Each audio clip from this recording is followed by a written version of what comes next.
What's up, everyone? Today we are here with Ashley Lucas, who is a friend of mine that I have known.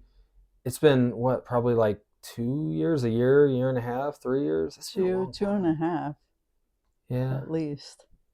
yeah. So anyway, here with Ashley, and we're going to kind of talk about one of the reasons that I brought you onto the podcast is just because I just truly love the light that you are. Be like, I watch your TikToks, and I'm just like, you don't care what people think about what you're doing, which is like, but like, and I think that's like such a trait that people lack because everyone always is worried about what other people are going to think and stuff. But like, when I see someone like you, because it's similar to myself, I don't give a crap what people think about what I'm doing.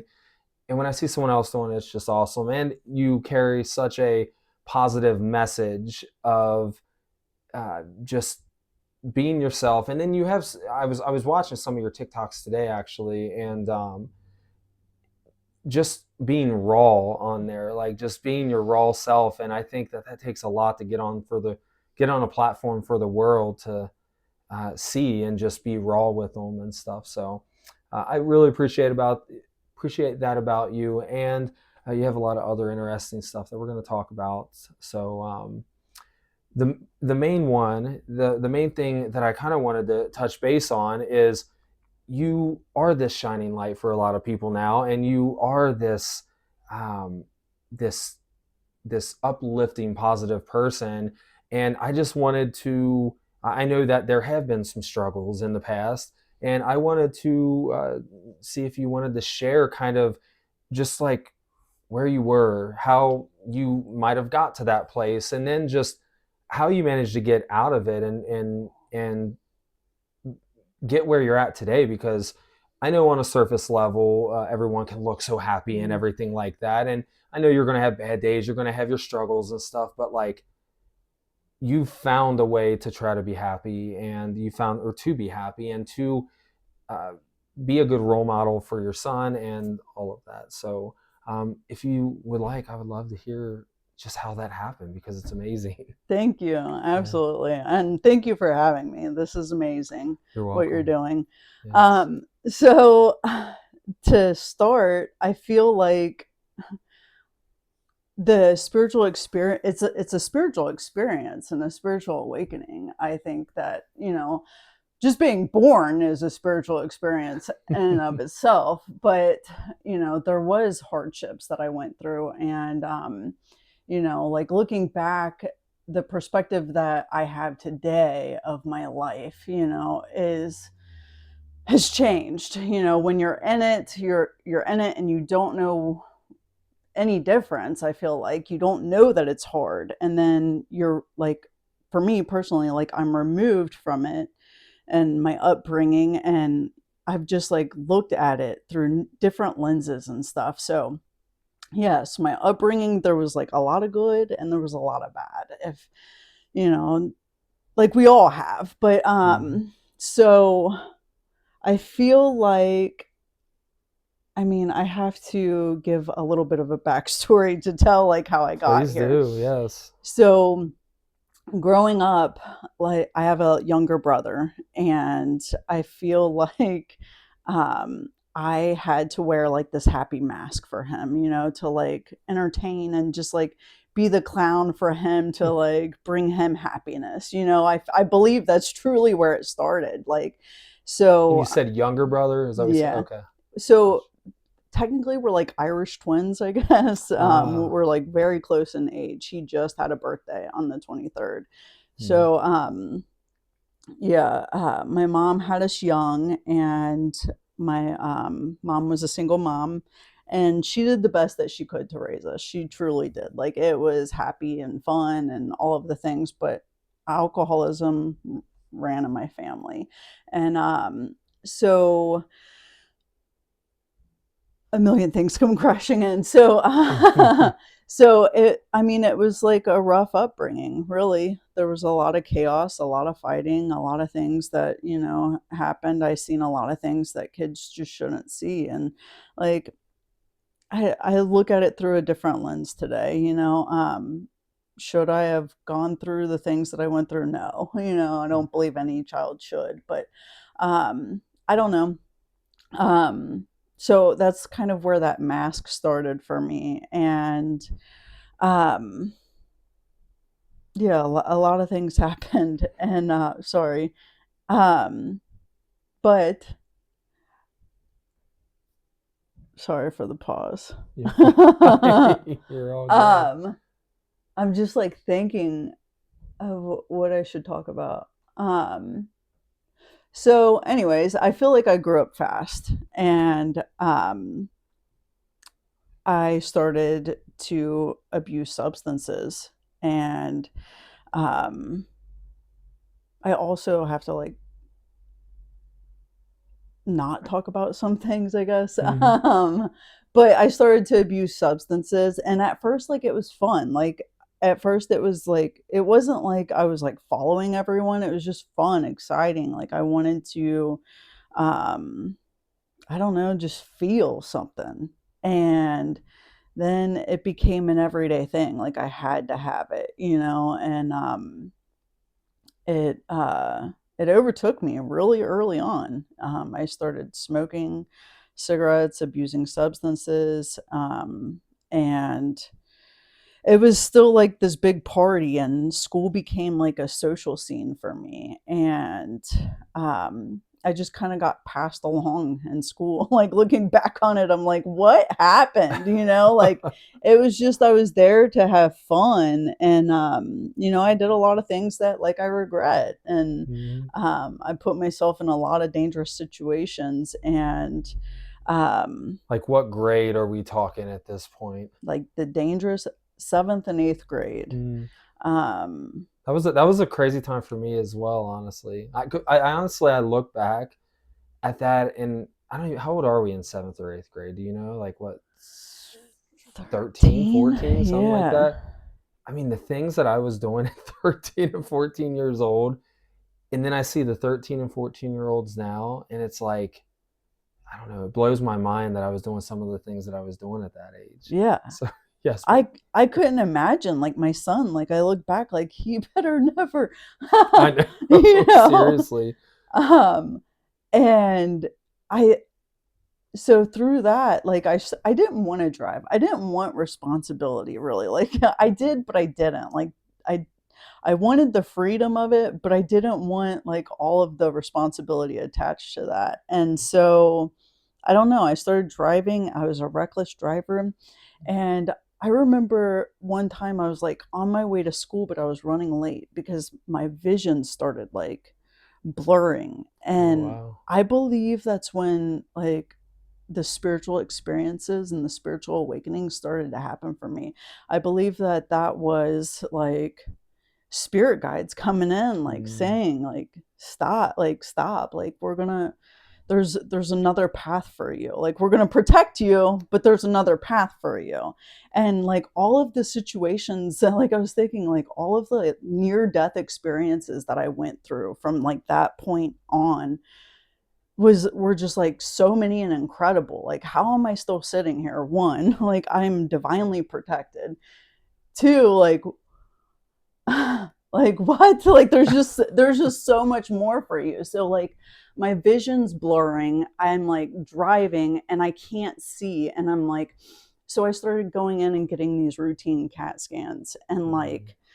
like they thought something was seriously wrong with like my brain, and like Wow. you know like what's happening, why is her vision blurring, why is this happening to her, um all of these things, and they couldn't figure it out. And I just like now knowing what I know spiritually, I do believe that that's like spirit coming in and like trying to communicate with me early on. So I What don't, age was that at that that around? was probably 16, Okay. 16 and a half. I was like a new driver Hmm. driving to maybe, yeah, 16 and a half, because I was going to trade school.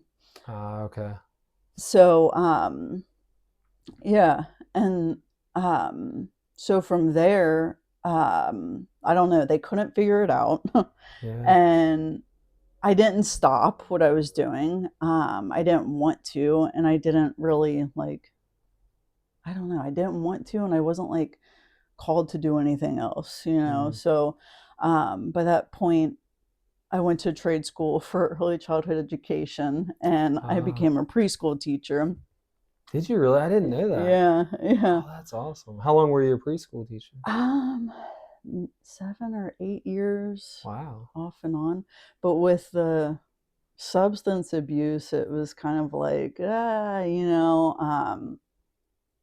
was just risk. Like looking back on it now, it's risky, but Mm. I never like did anything to put children in jeopardy Right. except, my own stuff, and Mhm. I guess that's questionable, Well, yeah. I Yeah. think in that moment you're like being the most responsible substance abuser as possible, pretty much. So, I Yeah. mean, yeah, Yeah.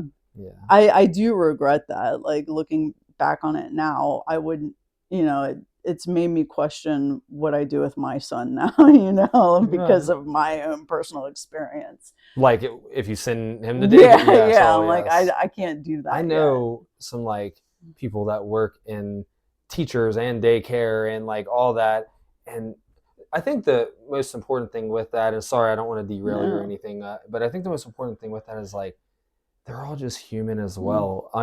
Unfortunately, but I guess fortunately, like because they do some stuff that I'm like, "Oh, I wouldn't want to be sending my kid, you know. But Yeah. like, I think that once you get to like work and you're doing that, you do turn things off and like Mhm. get in the zone, I guess, if you want to say it that way, and do what you need to do. But also, they all are just human and Yeah. are trying to do their best in what they're doing. So, Yeah. anyway, you can continue. Yeah. Sorry. No.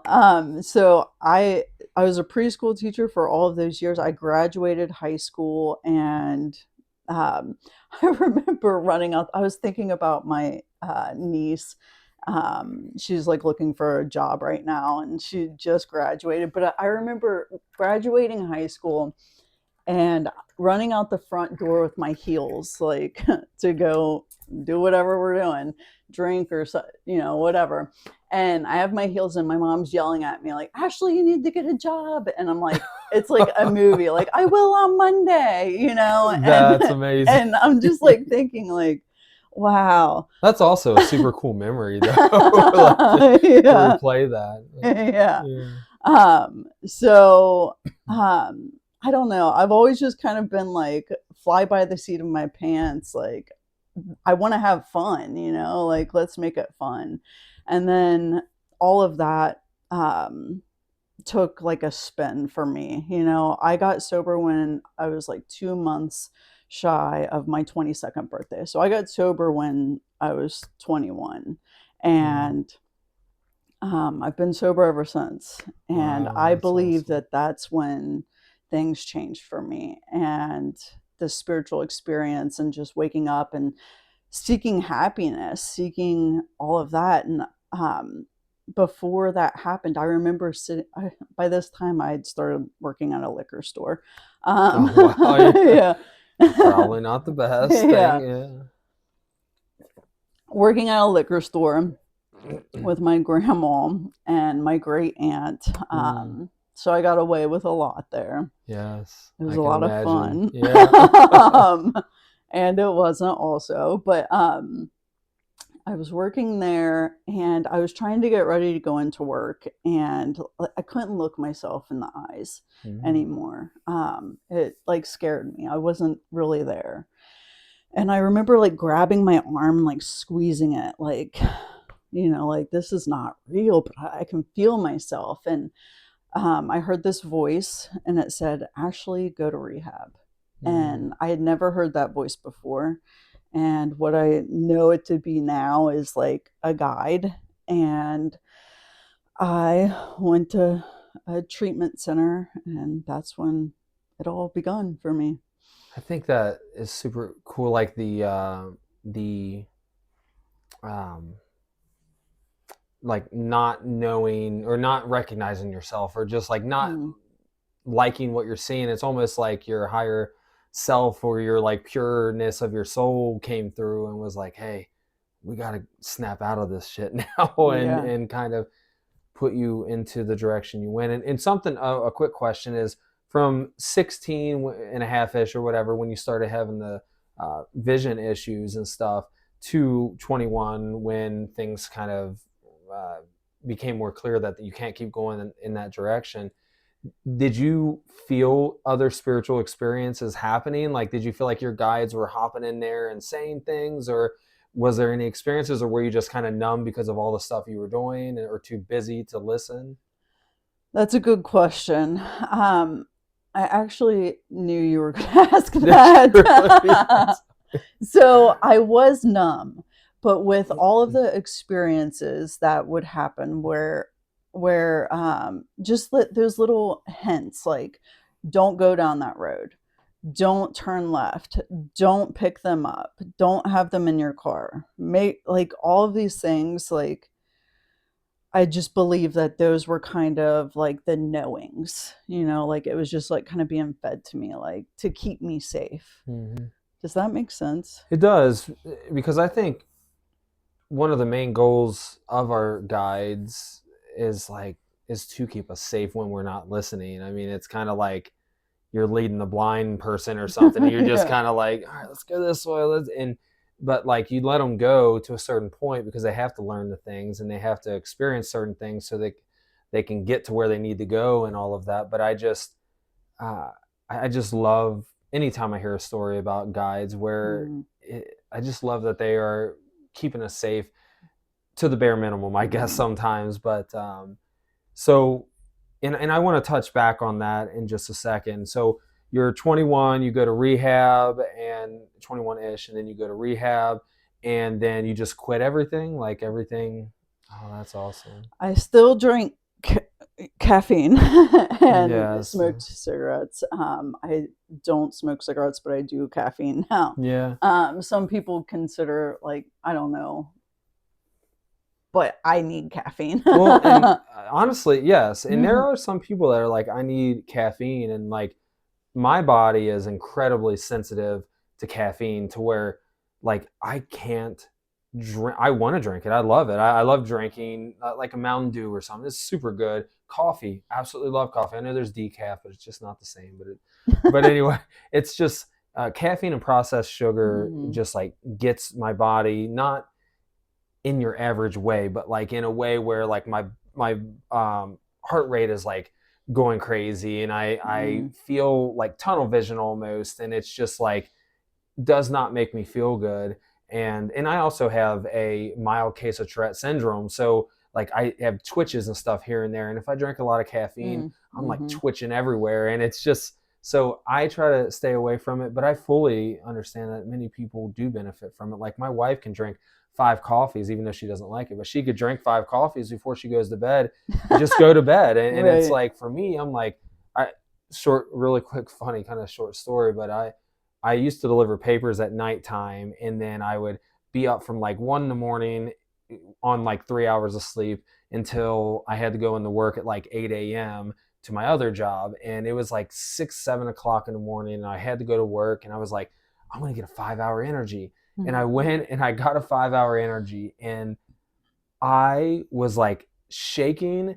And if I stood up, I felt like I was going to pass out and I was going to like puke. And I called them and I'm like, I don't know what's going on. And they're like, you did what? And I'm like, it was a 5 hour energy and whatever. But from that day forward, I was like, caffeine to boost me, like if I'm sleepy, just doesn't really work that well. It gives me more anxiety than anything. So Mhm. I think that caffeine, it can be really bad for some people and then good for others. So I just like that you said that though, because I think it's funny because you added caffeine into the like I quit all the bad stuff and cigarettes, but I still do caffeine. It's like, well, so but yeah, I get it. So and then so I don't know how old you are now. You can share it if you want. You don't have to. But so then you ended up.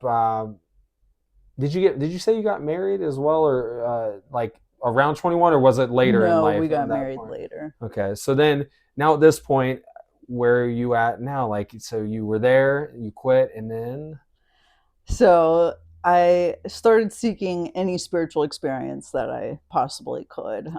For a time, I went to church and to see if that was the avenue that my life was going to take, and it did for a time.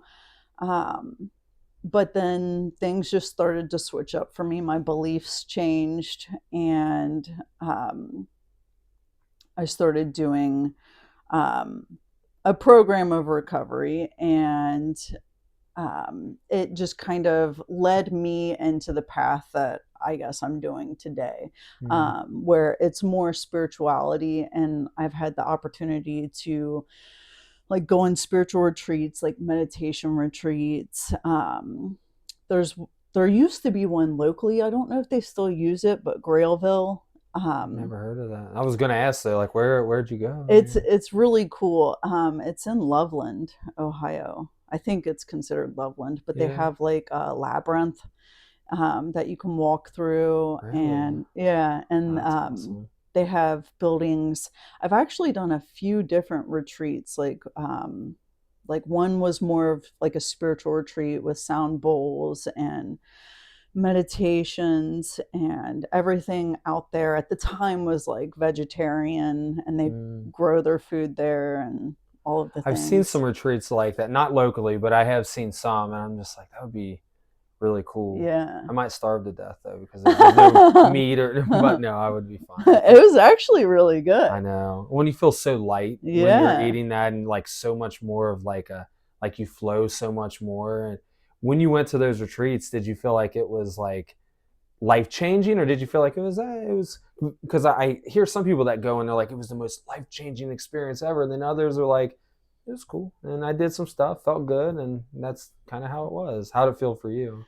I feel like with having like the optimistic attitude, everything that I do is life changing. Yeah. Like it's just Oh, I love that. That's awesome.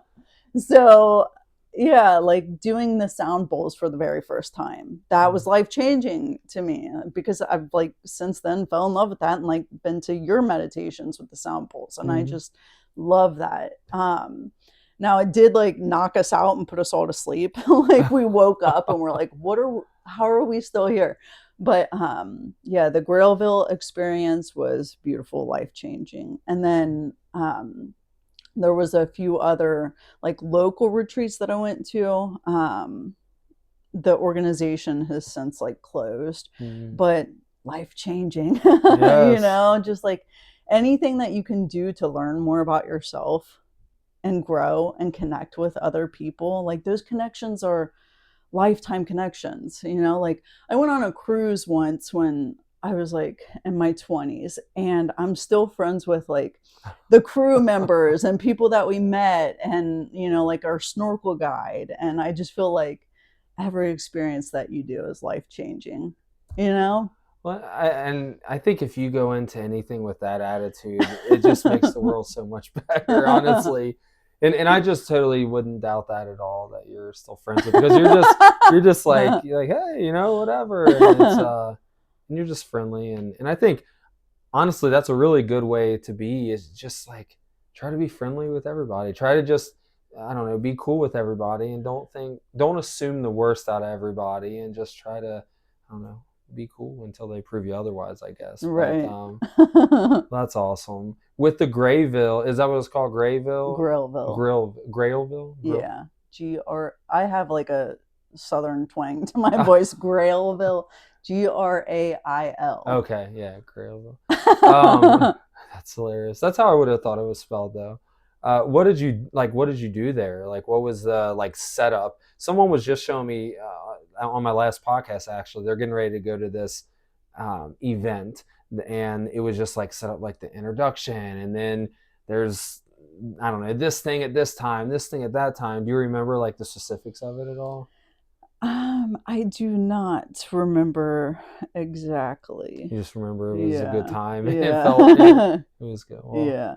that's awesome. And I think so. So then you did all that, and you are um, learning more and more about yourself, more and more about your Mm. spiritual, or the spiritual side of things. And then where are we going? Like, where'd you go from there? I feel like once I started diving into more of like the spirituality approach of things, things just kind of took a turn. Like, I feel like I go wherever the wind takes me, Yeah. like if someone mentions something like, oh, I'm going to do yoga, or I'm going to go check this out, or um, what have you. Like, I just feel moved to go experience those things. So good question. I went back to preschool teaching. So like I feel Yeah. like I've had like the Forrest Gump career history. I've done a little bit of everything, like really, from landscaping to just wherever.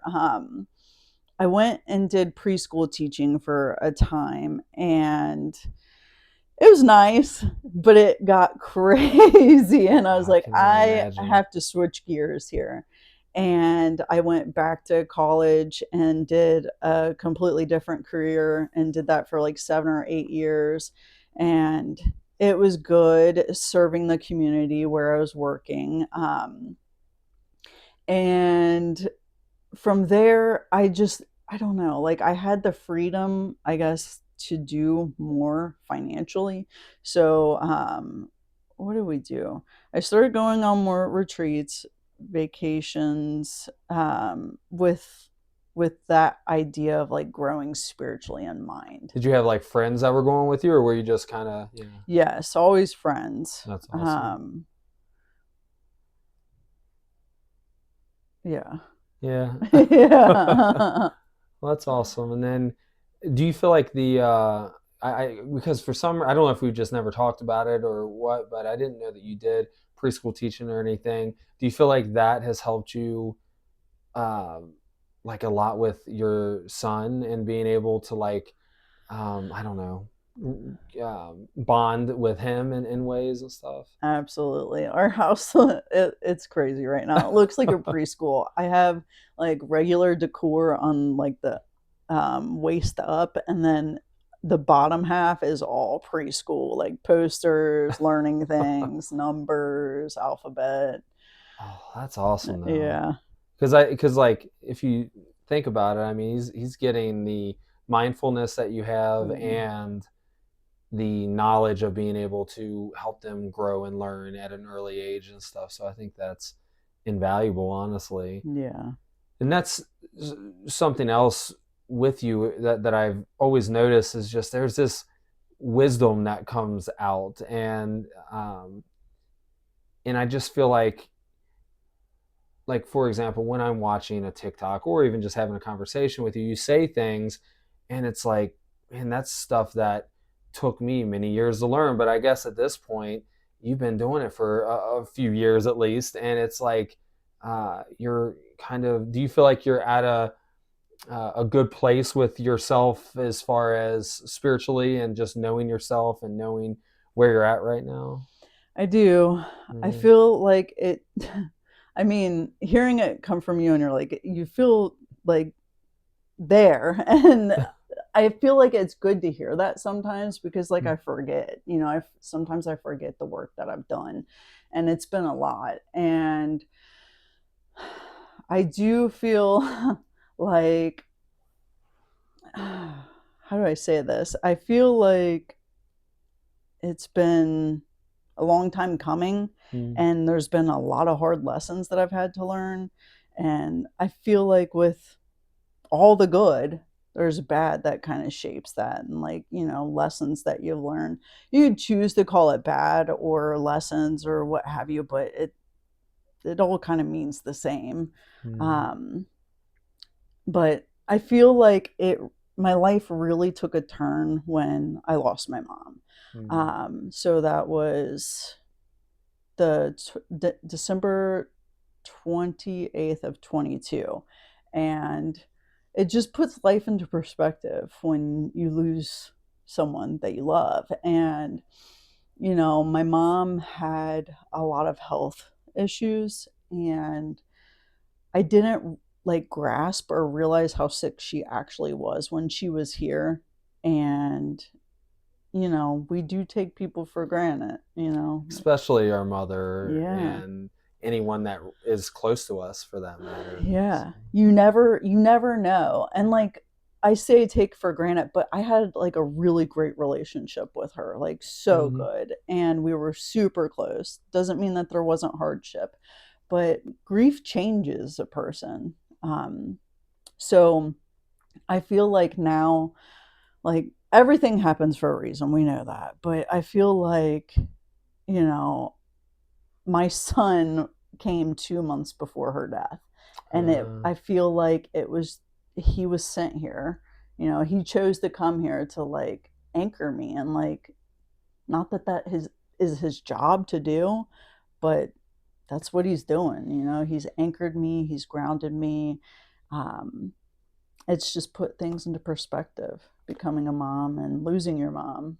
I know, like in that, yeah, because that's hard. Like in that transition period as well, because like the first year of raising a child, it's hard all the time. But like Hmm. the first few months, then the first year ish or so is like so hard, and then having to deal with that with the loss of your mother as Yeah. well. That would be really hard, but also in a sense makes you so much stronger. Hmm. And do you feel like you were properly, or you were able to properly process the emotions or the grief from your mother's passing at that time, with trying to having, and I don't want to keep dwelling on and talking No. about, but just a curious question is, uh, with raising your son at the same time, do you feel like that was like super hard to process that, or do you feel like you were able to give yourself that space and that time to process? That's a great question. And I think that a lot of people don't want to talk about like grief,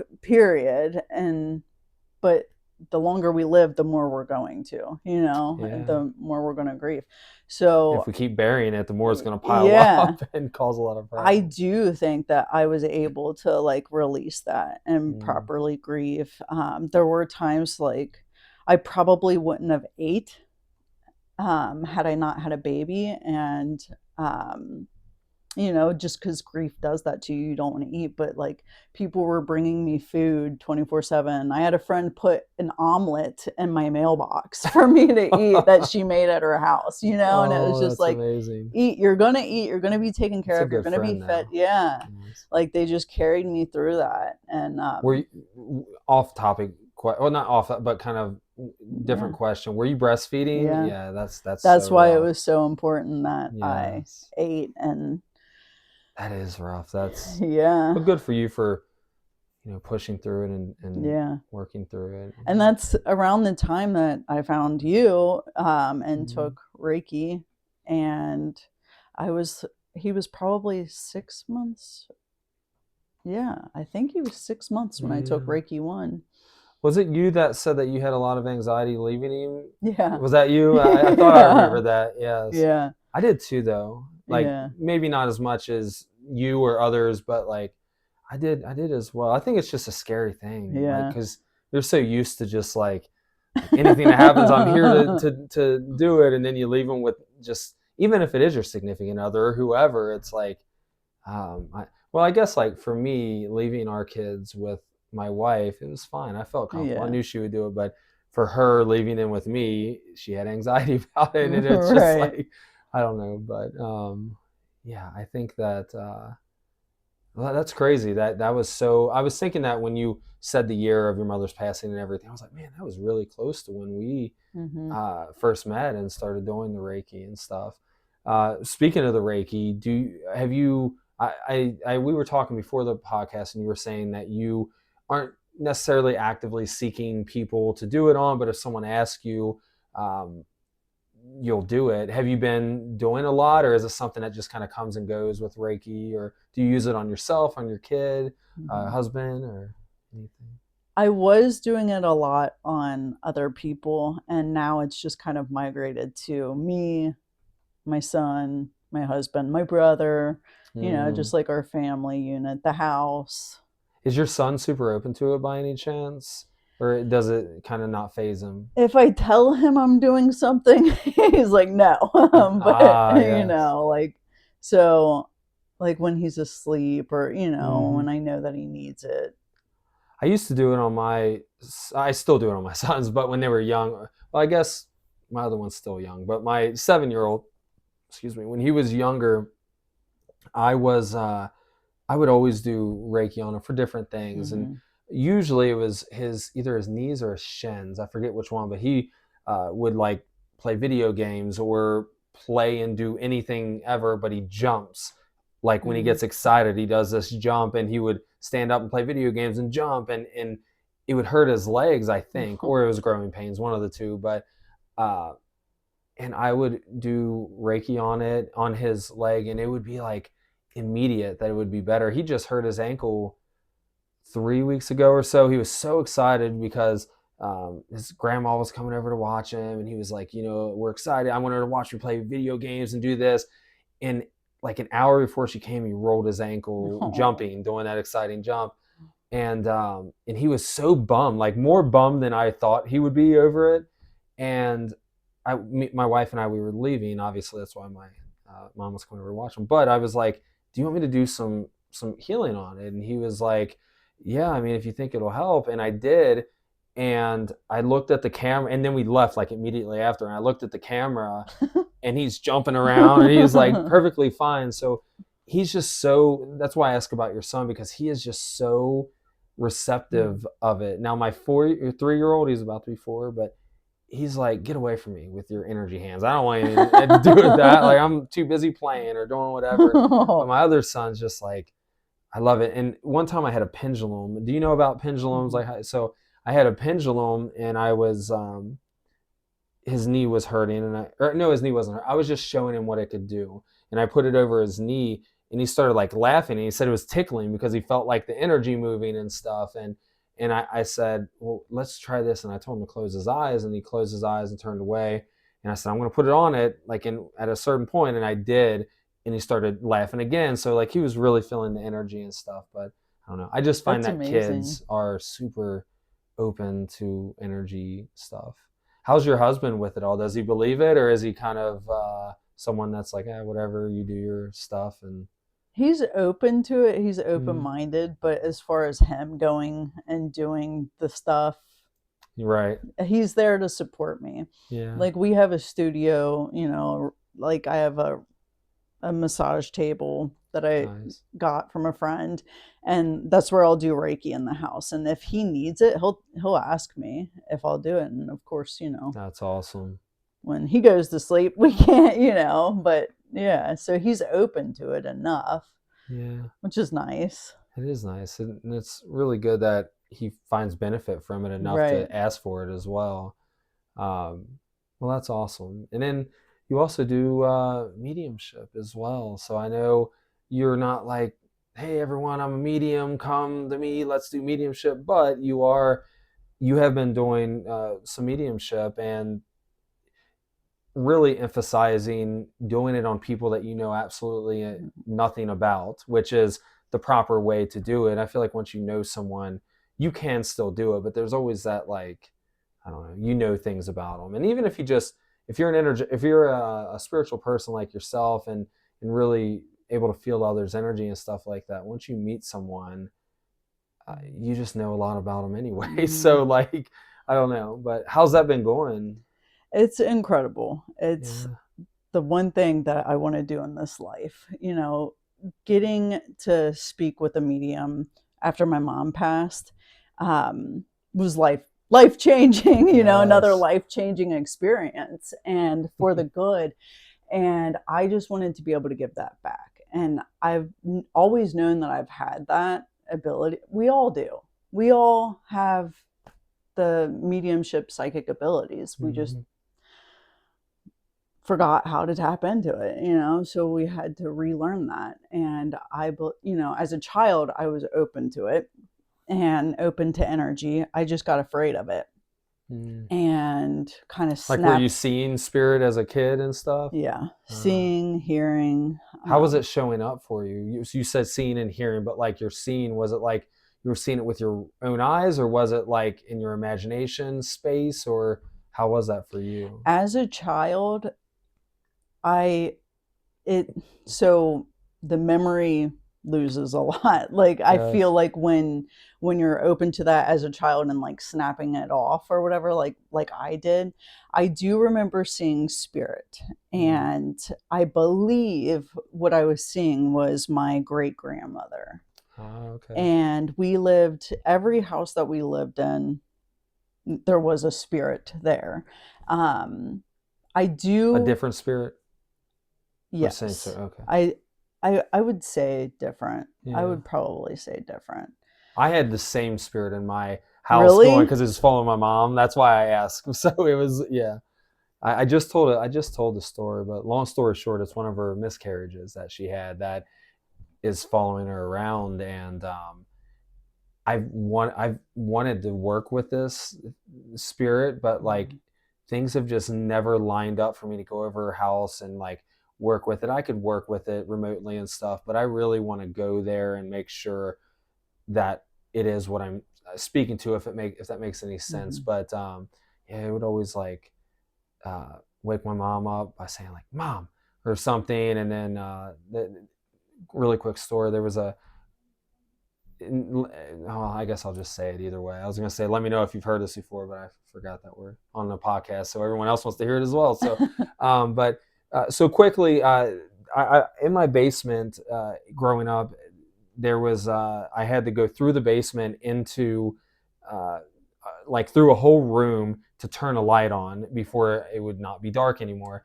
And then I would always go down. I would have to go down through the basement to get my bike, go out of the basement door. I would leave that unlocked, ride my bike around all day, hang out with my friends, come home at night and bring my bike in. It was pitch black, and I would have to walk halfway through the basement to turn the light on again. And I always sensed someone standing or being Mm. in the basement, and it always felt like it was a little girl to me. And my friend, he was. I asked him one day. I was like, "Hey, do you want to go to?" We were going to Golden Corral, and I was like, "You want to go to Golden Corral with me and my family?" He was like, "Oh, heck yeah!" And I said, "Well, come on over, and you can put your bike in the basement." And he took his bike down and put it in the basement. Came back out. We were in the van. We went out to eat. All good. We went to his house. I was spending the night at his house later, and he was like, "It's like, oh, dude, I forgot to ask you." He said, I just thought it was kind of weird. Why was your sister sitting at the bottom of the stairs earlier today when we went to go? We were getting ready to go to Golden Corral, and I was like, I know she wasn't sitting in the basement because she's scared to death of the basement. And he was like, and I was like, what was she wearing? He said, well, she had like a white dress on or something. I thought that was weird as well. But and he said, I put my bike down. She looked at me and she said hi, and it sounded just like your sister. I said hi, and then I walked out, and that was the end of it. And he said so like I think that he saw that little girl Mm. down there, and that um, she manifested for him. And I just also think it's crazy because she's been around for so long and never manifested for me. But it Wow. was I don't know. I had a bunch of little experiences like that growing up, but that I forgot what I was talking about, but now I remember that that's the girl that's been following us around, and it looks like my sister. So I'm assuming that it is one of my mom's miscarriages, because I think she had either twins or miscarried twice, one of the two, and it's for some reason following her around. But anyway, did you ever see like I guess what I really want to ask is, when you see spirit, is it like it's externally, or is it like it's in your mind's eye or in your imagination, or how do they show up for you? Before I would see it. Now it is, now when I'm connecting with spirit and doing a mediumship reading, it is knowing, seeing, Mm, hearing, even smelling, like all the things coming through. that's It's awesome. it's it is fun. How'd you learn to get out of your own way with that and just like let yourself listen? Like, what was the process for that? So I actually, so was working with the medium that I use to connect with my mom, and she was like, Ashley, you could feel the tree outside. You need to work with someone. You could be doing this. You don't need me. And I'm like, that's a weird thing to say. Don't you want to like work with me and talk with me and like, all the things like, Yeah. um, but she was like, you need to work with the medium that taught me to like further my skills. And I'm like, okay. And then she told me about her, and like I just dragged my feet. And then I was like, okay, I guess I want to, I would like to do this for myself. And, also I want to be able to give back to others, who have been experiencing loss or what have you. And so I started working with a mentor via Zoom, and she taught me, we would meet every 2 weeks for 45 minutes and just kind of go over, like collecting evidence that it's working for me. Or like she would give me like small assignments, like ask for a purple car, or I didn't even ask for like a lime green car, like ask to be shown a lime green car. And then, or she was telling me a story about a client who asked to see a lime green car. So then I started manifesting that, and everywhere I was going, there's a lime green car, and I told her about it, and she's like, that's interesting because that's not a common car. And I'm like, well, maybe it is because we're in Cincinnati and she's in Canada. I don't know. Maybe there's a difference there.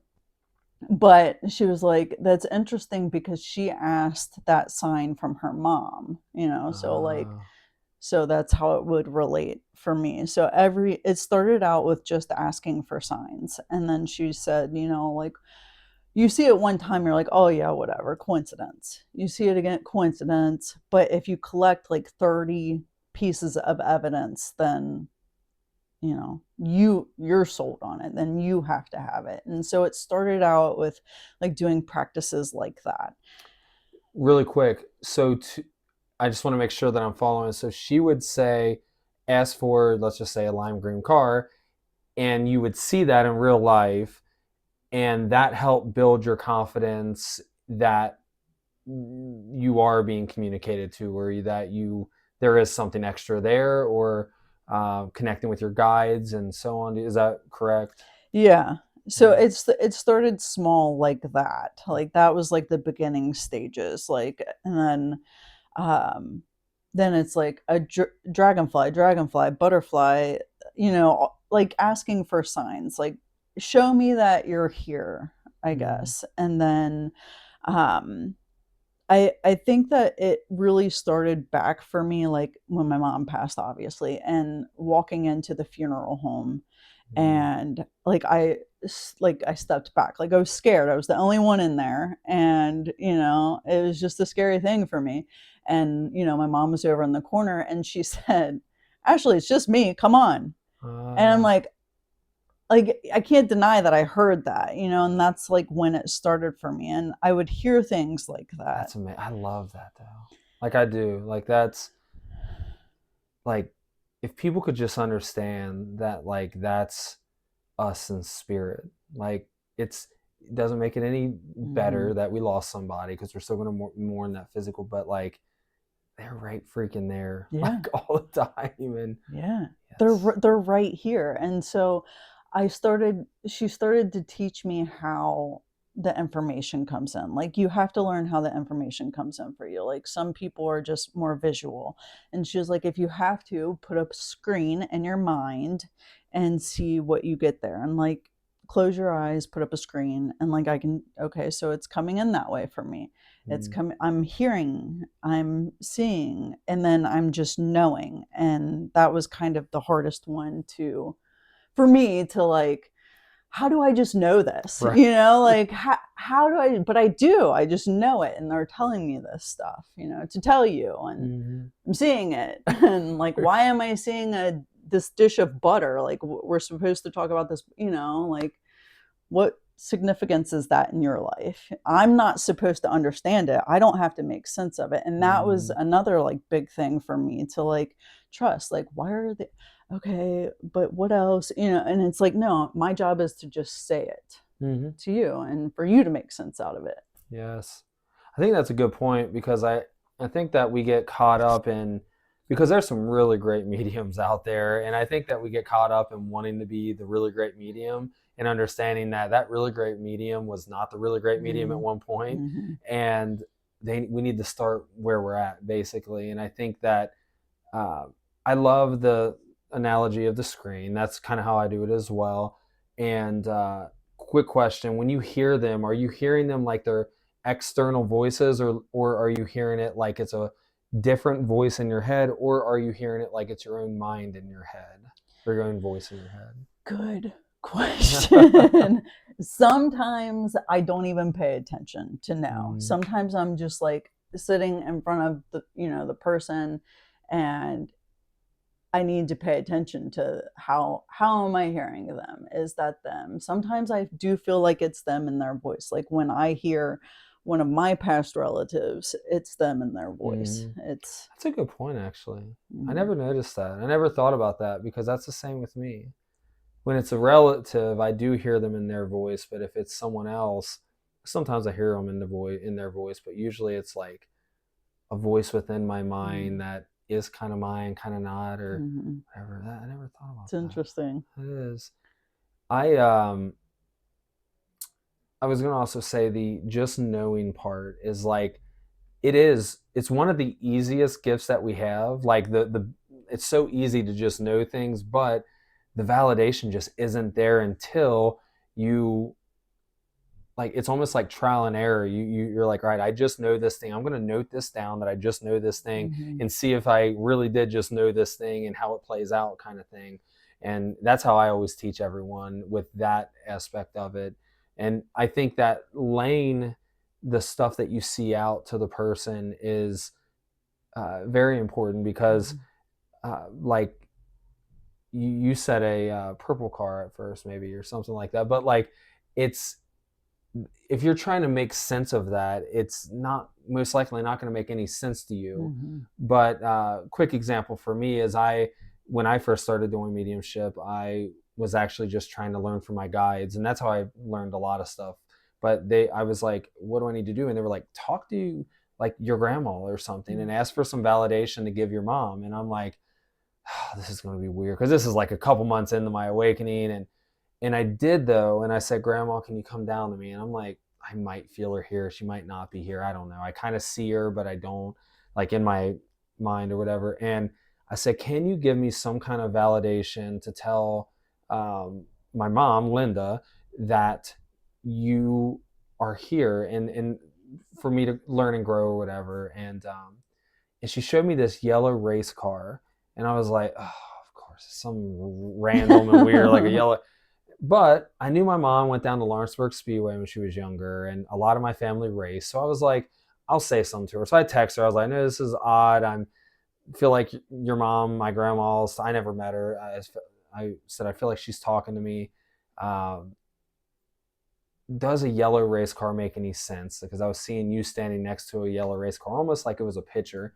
And she was like, I mean, I think it makes sense. I mean, growing up, my favorite racer was Dickie Gaines, or I don't know what it was, but like, and he drove a yellow car, and my mom took a picture with me next to it and and I'm like, well, yes, that makes sense then. Like, that's exactly what I'm seeing. So she validated that for me, Mm. and that was my like validation that propelled me forward to start trusting it more.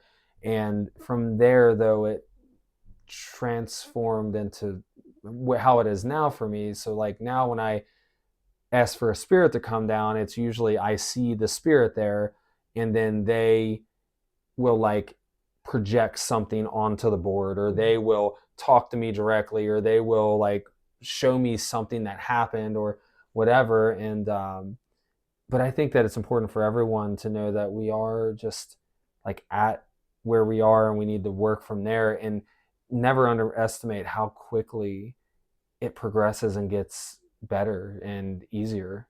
Basically, how long do you feel like it took you to from like the time you said I'm going to start training to like now where you feel decently comfortable, right? When you're doing Mhm. it, how long has that period been?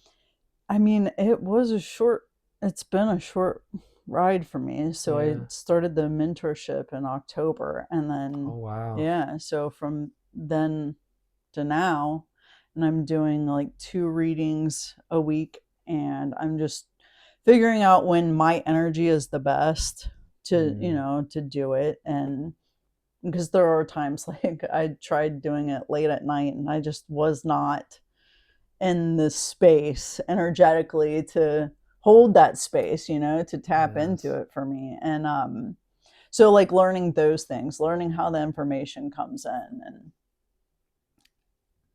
it's been fun, and I'm going to keep doing it because it lights me up. That's like the one thing that I want to do. I want to give back. And I actually wanted to say something about that. And I do think I went to a mediumship show. I don't know. There was a guy coming in. His name was the Seatbelt Psychic, maybe, or something like that. But he had a TV show where he would pick someone up posing as like an Uber, or he would be working with Uber or whoever it was, and he would drive them around, and then he would like start. He would ask their permission, and then he would Mm. start reading them or giving them a mediumship reading. And he was coming to a small church that we have here, a spiritualist church. And I was like, we have to go. And this was shortly after my father-in-law passed away. And we went there, and I was just seeing him talk to people and just like giving such validation. And it was such a powerful thing to watch these people that were there, because everyone there's, for the most part, hoping that he chooses them and that he talks to their loved one. So two things, or another thing to that, is that the messages that he was giving one person, that was impacting them so much and just changing how they were looking at their past loved one, also synced up with so many other Mm. people in the room, where like messages were also for other people, it seemed like. And it was just really crazy how the universe kind of merges Mm. that in, and then it all just kind of, I don't know, works its way out to give everyone the messages and stuff. But anyway, what's your plans with the mediumship? Do you feel like you're going to start like giving readings, or I know you're giving readings, but like putting yourself out there as someone who gives readings? Or I honestly don't know. I you don't need don't to know. think Yeah, about it I anyway? don't know That's what it looks like. I'm open for whatever, mm, and like the biggest thing for me is like, like I battle with like the ego, I don't want to put myself out there and be tested. You know what I'm saying? mm, Like that's why I'm like, I don't know where I'm gonna go with this. I don't know what platforms, or the medium that I work with closely, she has no like advertisement. She doesn't put herself out there whatsoever, and it's all just like word of mouth. And I'm like thinking that will probably be the route that I go, because that's the most like authentic way to go. And Um, do you feel like you run into any boundary issues with spirit? Like, for example, when I was doing a lot of mediumship, the spirit for the reading tomorrow would end up showing up that night and trying to talk to me before the reading and stuff. Do you ever run into those kind of issues? I haven't yet. That's good. That's Yeah. really good. That's like really good though. That means that you have natural, a good natural boundary with spirit. Then, do you have any like certain like rings or anything that you put on when you're getting ready to do a reading, or do you have an opening like method of opening or anything, or do you just kind of do your protection or whatever you do and then just kind of do the reading? Yeah, that. Yeah. Just do the protection, do the reading, whatever comes in. I do meditate before every reading.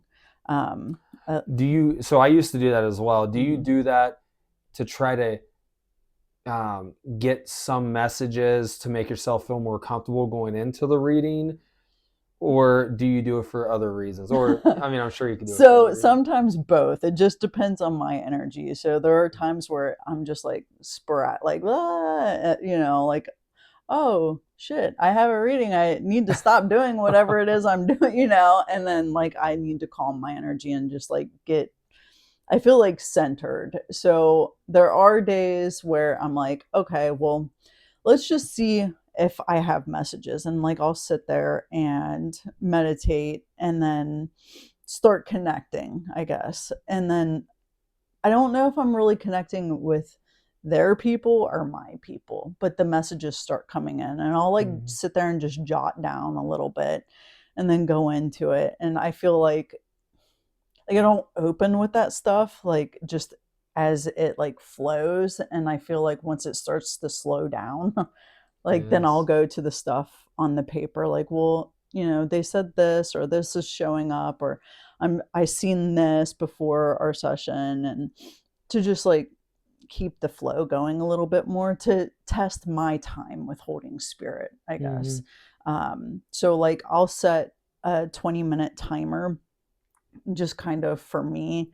Um, I don't know, to like help me stay centered and kind of have like a prize at the end, like something to look forward to. Like if I get nervous, Hmm. it doesn't have a sound. Like I turn the sound off. It's just there like as a visual for me. Like I guess if I start to have like doubt, even, Yeah. like, Yeah. does that make sense? It does. Well, and I asked you the question I asked you because like I used to do it as well, and especially before I would do like a psychic reading or with someone, like if someone wanted to come in and have a reading, I would always uh, sit down for at least like 15, 20 minutes and just ask like what, like, spirit guides, can you help me understand any messages that this person may need, or things like that. And I would do that because I would feel, it would make me feel like I'm not gonna, like, they're, when they ask me a question, or if they say just read me, I'm not going to just draw a blank and I have this to go to if I Mm, need to, mm-hmm. because I'm more quieter and I don't have the pressure of someone looking at me or like expecting an answer. Right. So I can at least get this while I'm quiet, go into the reading and hope for the best. And if for some reason nothing happens, I can at least say, well, there's this, I did come up with this stuff and so on. And I think the difference with, well, one of the difference with mediumship though is that everyone that, not everyone, but a lot of people that come to you want to hear from like that one person, and we can't always Mm, control like what spirit comes through. And in mediumship, I had some discouraging moments where I'm like, I'm seeing this person and they're like, don't know who that is, and I'm mm, like, all right, let me try again. And then it's that same person. I'm like, I am like seeing this person. And he's telling me this, and they're like, yeah, it doesn't make any sense. And then that was like really defeating to me mm. because I was like, am I actually seeing? Was all the other things just a coincidence? And now I'm like, the things that were said, there's no way it was a coincidence. Um, but you have to just overcome that and realize that they most likely were expecting a certain person and they weren't getting it. And then also a guide could come down, or it could be some ancestor that they don't even know, and so on. So anyway, Right. do you have, before we switch off and get ready to start wrapping up here soon, do you have any advice for anyone like moving into mediumship? I know that's a big question, by the way, but like, do you like have any advice on like, I don't know, diving into it? So I had a friend. I was like, I don't share this with everyone that like I do mediumship. I'm not like opposed to it or anything. But so like when I was first starting out, she was like, I feel like I have the abilities and spirit talk to me. And I'm like, you do. Like, and she's like, well, I was like, well, the difference is, not everyone wants to say, I talk to dead people, and she like chuckled, and I was like, but if that's what you like want to do, you can do it. So like I think the biggest thing for me was like I do want that. Like I do, like, not that I want to be able to say like I talk to dead people, but like that doesn't bother me. So like if Mm-hmm.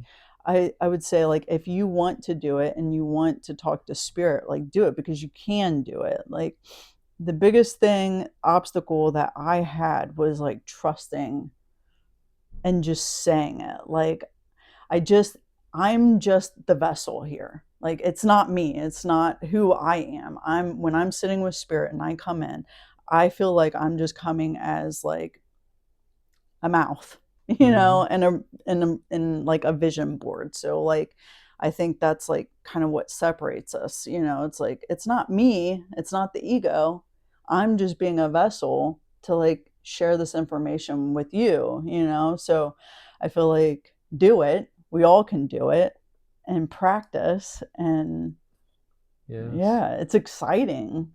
it truly is exciting. I'm going to switch topics after this, but I saw a spirit in my basement one time, and I talked to it, sent it away, and all that stuff. It said it basically just said it was passing through, and I was like, well, let's pass through a little bit quicker Mm. in a nice way, because it was like a soldier kind of guy. He had I think it was like tan pants. He had this blue jacket that went around and buttoned up, and then like this like weird looking hat.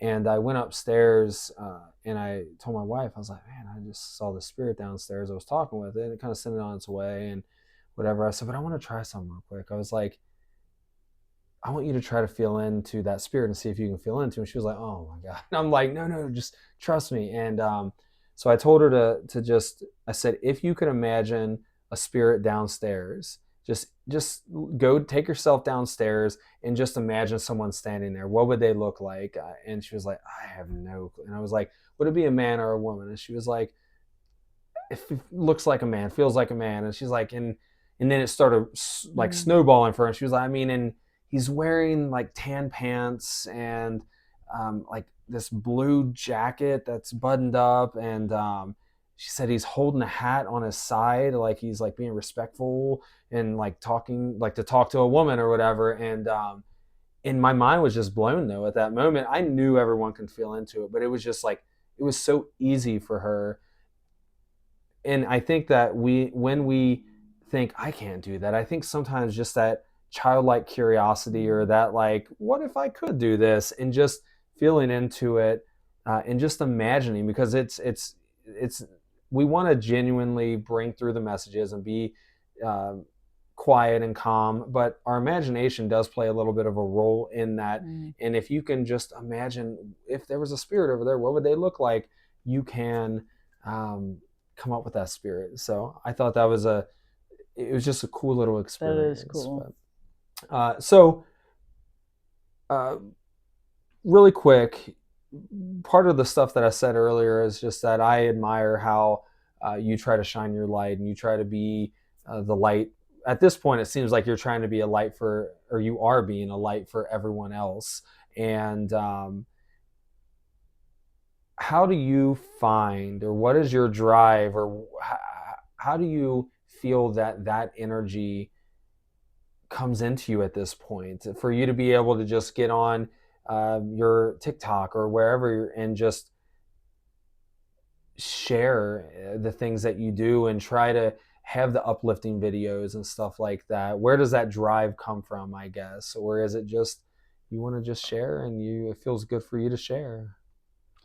I want I genuinely do want to share and make people happy. Like I feel like that childlike energy lives in me of being with my little brother again, Mm. and I'm just like animated and funny. Like the hardest thing for me is to just sit still. Like I can't believe I've sat down, like I'm just hopping and moving all over the place, and I get like these spurts of like energy, and then like this create like funny stuff comes in, like do this or make a video about this, or like whatever, and I'm just animated and I just want to share and make people laugh. Yes. It's just Your cabinet one had me laughing. This was I was like, that's hilarious. That's a funny idea. Like I forget exactly what you said, but here's another update from my cabinet update or whatever, and the phone was in the cabinet or whatever. I don't know Um, where it comes from, this brain of yeah. mine. It's just, yeah. Well, it's good though. You're getting the good signals, and I think that's what makes people stand out. Honestly, it's just like doing the things that other people aren't doing, or doing just things that come to your mind. And I think uh, part of that, like from the mediumship, like letting go and just allowing whatever comes to come out. I think that in life is a good rule of thumb, mostly, that whatever comes to you, let it flow, because it's coming to you for a reason. And I think that if you do just allow yourself to flow with it, you're going to change a lot of people's lives. Because I think that even if you're just posting something funny, talking about something that's not necessarily uplifting, or it's just sharing a story, or it's whatever, I think that that can change. Mm. Just the story of it can help relate to someone and help them understand they're not alone. And then they might click on some other videos of yours, and then they see all this funny and uplifting and stuff, and it's just and then the rawness, and it gives people permission to be like, oh well, she's on TikTok being this raw, I should be able to be this raw in real life, or not real life, but like in person. So I don't know, I just think that that's all that you're doing there is awesome. Thank you. We get this one little life, just this one chance, and people are going to judge anyway. They're judging whether you're doing what you want or you're not, and let them judge. Just have fun. Like, I just want to have fun, do all the things. Did you just make a video about judging, or about saying what you just said just about? Probably. I think I was like, I just heard that. Why did I? Well, and to touch on that quickly, I do think that's true, because people are going to judge. Mm-hmm. Like, no matter what you do. I was just with my friend a few weekends ago, my best friend that I have at the moment, and he's been my best friend for most of my life. And I was talking with him, and I forget what we said, what we were saying, but I said something about like, kind of like friends talking crap about friends or something like that. And he was like, dude, we all like say stuff about our, like he said, when you guys aren't here, me and Michelle are talking, like judging you guys, basically, is what he was saying. And he was like, and me and him kind of started having a little bit of a conversation about just like how people do judge, like you're always being judged, basically. That was kind of the gist of the conversation that we had and the little exchange that we had. And you can be doing everything perfect in your eyes, and there's going to be someone that's judging you. And I guess you can look at it as a positive way as well, because they're not always judging you in a negative light. They're judging you in a positive way as well. So it's just like, people are always gauging you. So I think if you choose to just be yourself and show up authentically, there's not going to be any surprises for anyone when they meet you or hang out with you. They know who they're going to get. Right. And the person I had on my last podcast, Juliana, she was just talking about this as well, just like being authentically yourself. And I thought it tied in really well with just you, basically. And so anyway, I highly encourage you to keep doing what you're doing, because I think that it's awesome. Keep being your own light, and keep building that light, keep raising that awesome boy, because you're doing an amazing job in all the different areas, even if sometimes you feel like you're not, you are. And just keep doing what you're doing, because I think that you're heading in the perfect direction of where you need to go. So I look forward to seeing where the mediumship stuff takes you. And yeah, do you have anything else that you want to talk about or cover before we wrap it up? Not that I can think of, but thanks for having me. This has been fun. You're very welcome. So for everyone that's watching, do you want to share your TikTok so they can follow you? Or what is my TikTok? I know, I don't even know what it is either. I think I'm Ashley LL444. I think Ashley LL. I'm gonna turn it down. So let's see. It is. There. All right. So the way you're showing up here is Ashley LL. It's Ashley with 2 capital L's, but your @ symbol is Ashley LL444. So 3 4s. Definitely go give her a follow. Awesome content, and if anything, it'll make you laugh and then feel good and then cry. So it'll be good. But anyway, I truly appreciate who you are as a person, always have and still do. And I appreciate you coming here and talking with me. And yeah. Thank you. You're very welcome.